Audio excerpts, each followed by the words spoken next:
नमस्कार. आजची जी कथा आहे अत्यंत रोमॅन्टिक कथा आहे. जरूर बघा आणि मित्रमैत्रिणींना सुद्धा शेअर करा. एक बाबा सुतार असतो, 25 वर्षाचं वय असतं त्याचं. त्याचा वयस्कर असा बाप असतो. दोघं एका गावात राहत असतो.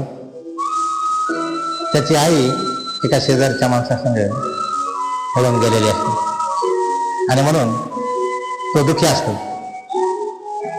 असं करून तो 30 वर्षाचं वय होतं, पण तो लग्नच करीत नाही. बाप म्हणतो, अरे बाबू, आता तुझं वय झालं, लग्न कर, तू आता 30 वर्ष व्हायला लागली. तर तो नाही बाबा, मला लग्नच करायचं. म्हणजे का? म्हणे बाबा, मला आई सोडून गेली तशी मला माझी बायको सोडून गेली तर मग कशाला त्याच्यापेक्षा लग्न नाही केलं चांगलं नाही का?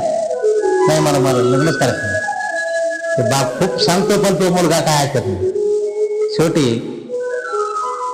बाप एक दिवस तो बी मरून जातो.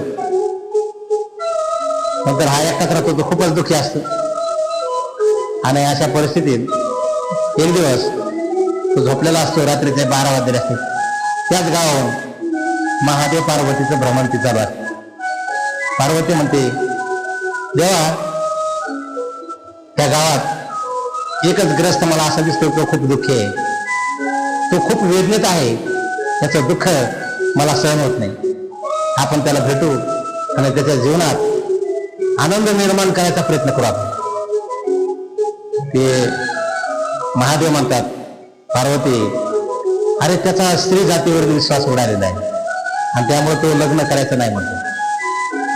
त्याच्या आईनं त्याच्या बापाला धोका दिला, त्यामुळं त्याला वाटतं माझी बायको पण मला धोका देईल आणि म्हणून तो लग्न करायचं नाही म्हणतो. काय म्हणे, तो कशाला याच्या फांदत पडते?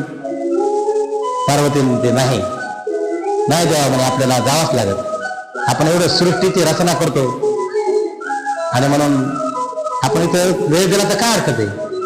आणि म्हणून महादेव पार्वती तिथं उतारतात, त्याच्या घरी जातात. रात्रीचे 12 वाजलेले असतात.